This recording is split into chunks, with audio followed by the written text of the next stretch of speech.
you're doing well.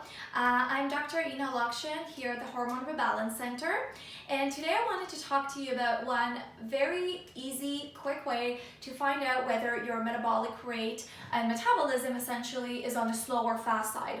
And that way is simply checking your body temperature. So our body temperature plays a much bigger role than just sort of keeping us warm. In fact, our body temperature plays a role in every cellular process because all those metabolic processes are temperature dependent. So if we're running even so slightly on the cold side, that means our metabolic rate is slower, everything's a little bit more sluggish, your ability to burn calories is lower, your energy expenditure is lower, and that can certainly result in weight gain down the road. So another actually really important tip is that our active thyroid hormone, T3, thyroid here, is one of its main roles is to regulate our body temperature. So checking your body temperature is a really great way to actually get a lot of insight as to how your thyroid is functioning, even in the face of totally normal thyroid blood work. So if you're suspecting a bit of a sluggish thyroid, checking your body temperature could be a clear indication as to how your T3 is doing and whether it's actually binding your thyroid receptors and exerting its action. So really simply what you want to be doing is you want to take a thermometer. I do want to say that I prefer ear thermometers though, but it doesn't matter as long as you're staying site consistent.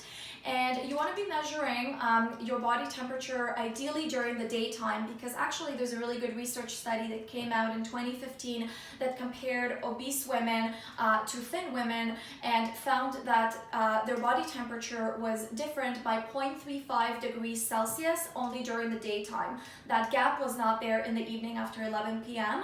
And in fact it started diminishing after 6 p.m. So I usually recommend to my patients typically between 11 a.m. till about max 11 p.m. check the body temperature, get 3 different readings, average them out. Now, you don't need to do this every day. And in fact, if you're a menstruating woman, you should perhaps even just do that every couple of days and get a couple of readings throughout the month, because for menstruating women, body temperature will naturally raise after ovulation, around ovulation time. So it's best to get, more numbers throughout the month. And then just see where you're at. So ideally, you'd want to be above 36.5, 36.6 is typically the cutoff where I like to see patients. Anything below that is an indication that things are a little bit on the slower side. And anything way below that, around 35.8, because I've certainly seen women like that. And especially if you're symptomatic and struggling with weight gain, you really want to be working on boosting that metabolic rate.